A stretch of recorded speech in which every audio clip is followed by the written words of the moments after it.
Le président Abdel Fattah el-Sisi a reçu jeudi 18 février au Caire le premier ministre libyen Abdelhamid Dbeibeh en présence du premier ministre Mustafa Madbouli et du chef du service des renseignements généraux, le général Abbas Kamel. Il s'agissait de la première visite officielle à l'étranger de Dbeibeh depuis sa désignation de 8 février dans le cadre du processus de paix parrainé par l'ONU. Lors de la rencontre, le président el-Sisi a discuté avec le premier ministre de la période intérimaire en Libye.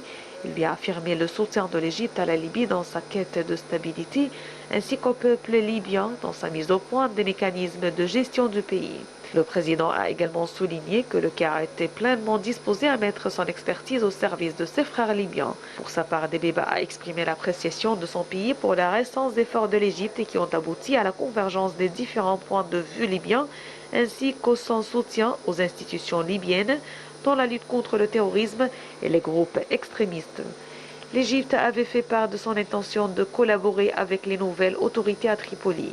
Dans le cadre de ces efforts incessants, l'Égypte a accueilli en janvier à la ville côtière d'Hurghada des pourparlers interlibyens qui se sont soldés par un accord sur l'organisation d'un référendum sur la Constitution avant les élections prévues décembre prochain. Il faisait partie d'une série de pourparlers parrainés par l'ONU à Hurghada entre les différentes factions rivales. Une nouvelle réunion doit s'y tenir prochainement. Auparavant, suivant une politique d'ouverture sur toutes les parties, fin décembre, l'Égypte avait envoyé une délégation de haut niveau qui a rencontré des responsables du gouvernement d'union nationale dans la capitale libyenne, une première depuis 2014. Le 13 avril, selon les directives du président Abdel Fattah el-Sisi et dans le cadre du soutien et de la solidarité de l'Égypte avec le peuple libyen dans diverses circonstances, des avions de transport militaire ont décollé de la base aérienne de l'Est du Caire à l'aéroport de Sebha en Libye, transportant des tonnes d'aide médicale fournies par le ministère égyptien de la Santé et de la Population pour le peuple frère libyen, pour alléger les fardeaux des citoyens libyens. Pour sa part, la partie libyenne a exprimé ses vifs remerciements et sa gratitude pour les efforts déployés par l'Égypte en soutenant la Libye au moment d'adversité et de détresse, tout en soulignant l'importance de cette aide pour soutenir le secteur libyen de santé face aux défis auxquels il est confronté, notamment à la lumière de la propagation du Covid-19.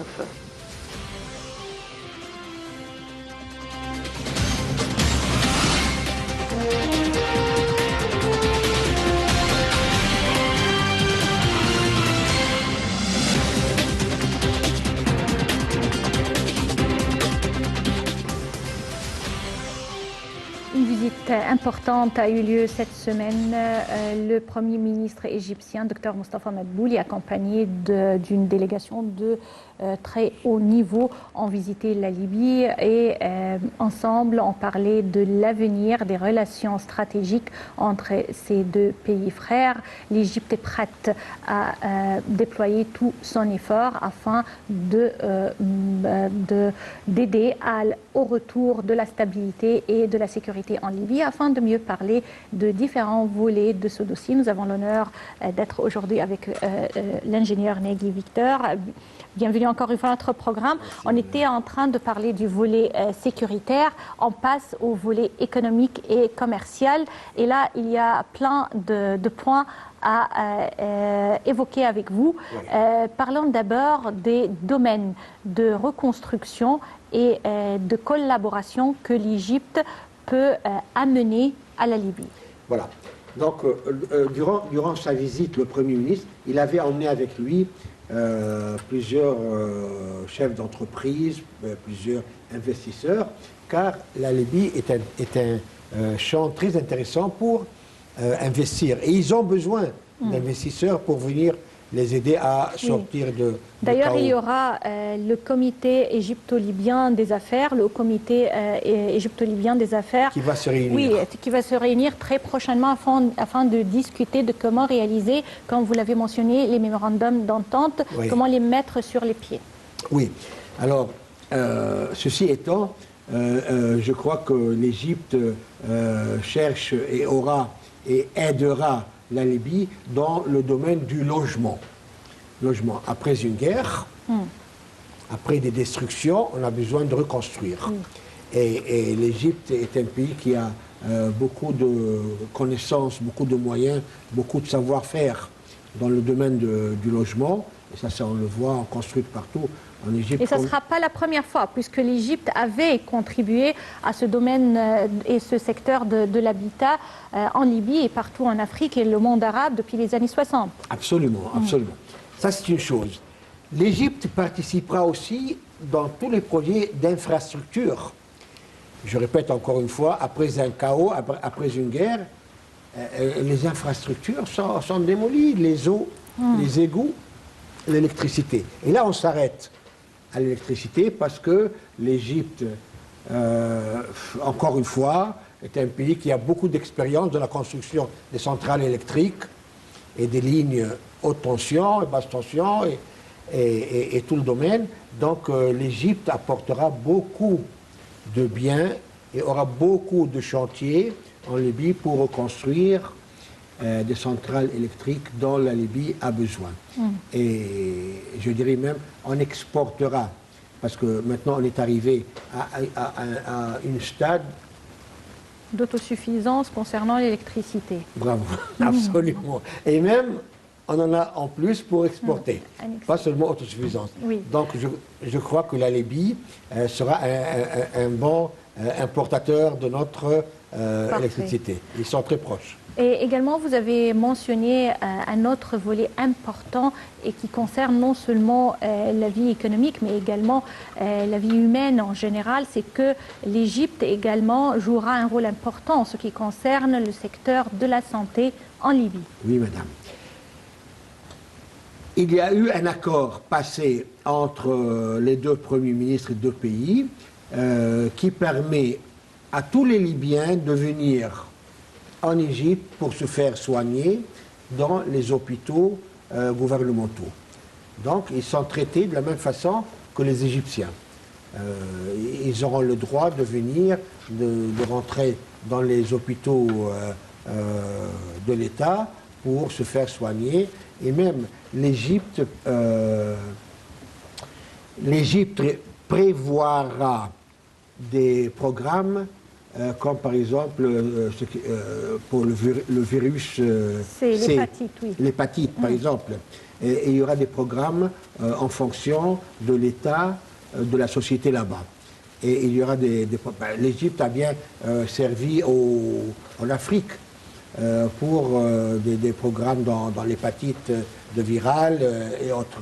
Donc il y aura pareil des programmes, des initiatives prises par le gouvernement égyptien pour la santé des Libyens, très important. Mais il y a une chose très importante encore, Mona, c'est le transport. C'est le transport. Et l'Égypte, nous sommes devenus, c'est pas par orgueil que je dis ça, mais c'est la vérité, nous sommes devenus des experts dans tout ce qui est transport. Le métro, le train électrique, le train rapide, les bateaux,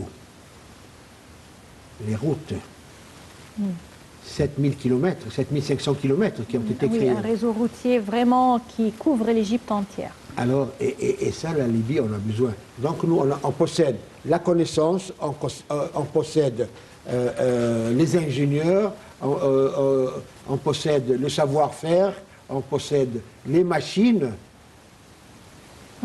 Alors, on va partir pour travailler là-bas, parce que la Libye a besoin de tout ça. Oui.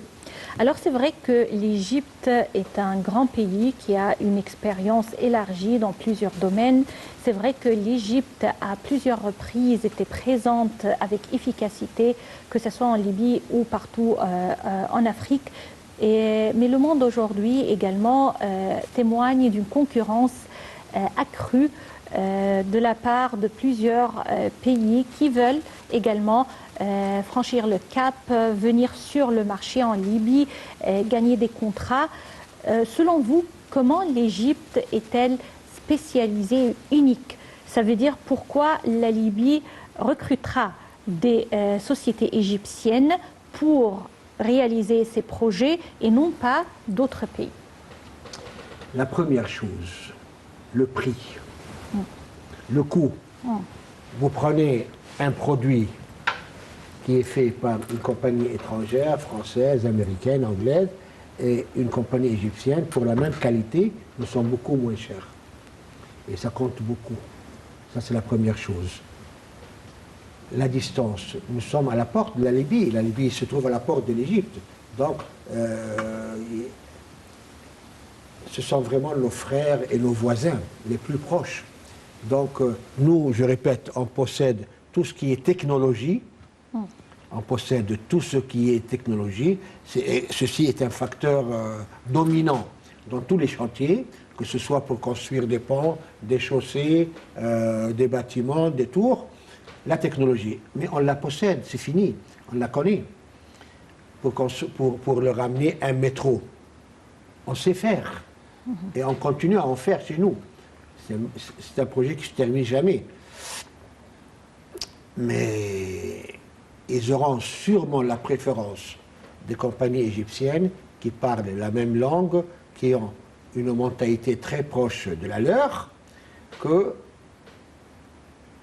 une compagnie étrangère qui vient, qui impose ses conditions, son prix, ses dollars. C'est vrai. Bien sûr, l'Égypte a une connaissance du terrain et une expertise. Et ça nous mène à parler de l'avenir. Selon vous, avec ce niveau d'entente entre les deux pays actuellement sur le plan stratégique, diplomatique et maintenant également économique, l'avenir conjoint de ces deux pays, l'Égypte et la Libye, comment on peut le prévoyer et quelles seront les conséquences non seulement sur les relations bilatérales entre les deux pays, mais également sur l'avenir de la stabilité dans le continent africain? Oui, très vrai, très bonne question. Il faut dire que la Libye, c'est l'extension de l'économie égyptienne. La Libye, c'est l'extension du marché égyptien. Il faut savoir que les relations économiques font en sorte que les deux pays, que les deux peuples soient unis, plus qu'autre chose. Parce qu'on a toujours besoin d'un gagne-pain et de manger. Donc des relations économiques qui vont fleurir, je dirais, le revenu aussi bien à un Égyptien et à un Libyen, c'est ça la base de ce qu'on peut avoir comme union entre les deux pays. Maintenant, les deux pays affrontent des problèmes. Les deux pays ont des richesses. La Libye a du pétrole, l'Égypte a du gaz. Et j'ai oublié de vous dire qu'il y a une ligne maritime qui va s'ouvrir très bientôt, dont les dispositions sont en cours, entre l'Égypte et la Libye. Une ligne maritime. C'est très important. C'est très important d'utiliser ces mers, les zones... Oui, le bassin méditerranéen pour les marchandises, pour le transport des marchandises, oui. Voilà, absolument. Avant d'oublier encore, il y a une route côtière qui va s'ouvrir très bientôt, qui existe, mais c'est une route qui a été chargée de mines pour éviter que les gens... Oui, les mines antipersonnelles. Voilà. Alors actuellement, ils sont en train de déminer cette route, d'installer des barrages de contrôle, d'installer des kiosques de péage. Et cette route très très intéressante, c'est une route côtière entre la Libye et l'Égypte qui aidera le transport, le déplacement, très facile entre les deux pays. C'est une ligne qui se situe entre Misrata et Sirte. C'est très intéressant pour l'Égypte. Je reviens à votre question. Je crois que Libye et Égypte et Soudan, si l'on arrive à avoir ces trois pays dans une sorte d'union économique, d'union financière, d'union politique, d'union militaire, je crois qu'il y aura un très très grand intérêt pour ces trois pays et surtout pour l'Égypte, la Libye, parce que c'est vraiment... les frontières sont des frontières fictives. Ce sont des frontières qui n'existent pas. Ce sont des frontières politiques et pas des frontières naturelles. Il Voilà. n'existe pas de frontières réellement entre les deux pays. Absolument, madame. C'est le même terrain, c'est la même terre. Donc, il n'y a pas de raison. Il n'y a pas de raison que ces deux pays ne soient pas unis, ne travaillent pas ensemble pour l'intérêt de leur peuple, ne travaillent pas ensemble pour l'évolution de leur société. Mais la chose la plus importante, c'est la stabilité. Oui. Comme vous l'avez dit tout à l'heure, la stabilité. Il faut avoir la stabilité. L'Égypte, depuis qu'on a notre président El-Sisi, on avance et on monte. Et il l'a dit, les travaux qui ont été faits sur 6 ans, on ne les fera pas sur 20 ou 30 ans. Pourquoi? Parce que l'Égypte est stable. L'Égypte est sans problème de terrorisme, de terrorisme. Il faut que ce soit pareil en Libye. Mais jusqu'à présent, il y a des bons indices, mais ce n'est pas encore Ce n'est pas à 100% établi. à 100%. Oui. Il y a encore des pourparlers entre les divers camps. Mais également, si on parle de l'avenir, il faut dire que cette stabilité et cette coopération économique et bien sûr de défense peut aider dans d'autres dossiers qui préoccupent le monde entier, tels que par exemple le dossier de l'immigration clandestine. Ah oui, c'est sûr.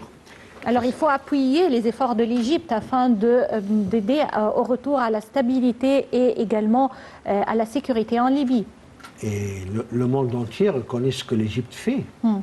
Le monde entier reconnaît ce que l'Égypte fait et c'est rare l'immigration qui peut avoir lieu de nos frontières maritimes en Égypte vers l'Europe. C'est fini, ça n'existe pas. L'Égypte est très ferme, et très sévère sur ce plan et fait tout ce qui est possible pour éviter l'immigration de ses côtes. Maintenant, il y a de l'immigration d'autres côtes comme la Turquie ou je ne sais quoi d'autre, mais effectivement, il faut que la Libye et l'Égypte soient très solidaires dans ce domaine et ça va être apprécié. Et le monde voit, et surtout l'Europe, ils voient et ils apprécient ce que l'Égypte fait dans ce domaine pour éviter l'immigration clandestine. Et puis, autre chose, si l'intérieur du pays évolue économiquement, on n'aura pas besoin d'avoir de... Justement, oui, cette vague d'immigration va s'arrêter et va cesser naturellement. C'est vrai. Reste à parler, est-ce que vous êtes optimiste en ce qui concerne l'avenir proche pour les deux pays et la prospérité de l'économie dans les deux pays à travers cette nouvelle ère de coopération et d'entente? Oui, je suis très optimiste, à une seule condition. Parce que les deux pays possèdent les éléments pour être optimistes. Les deux pays possèdent les ressources pour une évolution économique. Les deux pays possèdent la technologie, possèdent les moyens pour faire évoluer leur société, leur économie et évoluer. La seule chose qui reste pour la Libye, c'est la stabilité. Il faut absolument, et le plus rapidement possible, que les divers clans qui sont en Libye réussissent à se mettre d'accord et à faire résoudre tous les problèmes de tribune entre les divers partis en Libye. S'ils arrivent à résoudre tous ces problèmes, à s'unifier et avoir un seul gouvernement sur lequel tout le monde est prêt à participer, à collaborer avec, ces deux pays s'envoleront rapidement. Monsieur Negui Victor, je vous remercie infiniment d'être parmi nous aujourd'hui et d'avoir discuté de ce dossier important, ce dossier stratégique, les relations égypto-libyennes. Merci bien. Et comme on a dit, chers téléspectateurs, l'Égypte, par défendant la souveraineté et les droits du peuple libyen et également le retour à la stabilité et à la sécurité en Libye, défend ses droits. Et l'avenir va témoigner d'une coopération étroite au cours de laquelle l'Égypte va transférer son expertise et son également histoire en ce qui concerne les domaines de production et de l'infrastructure à la Libye, et on espère un retour total et un regain de la stabilité dans ce pays frère. Passez d'excellents moments avec la suite de nos programmes sur la LTV internationale, et à demain une nouvelle équipe de direct. Au revoir.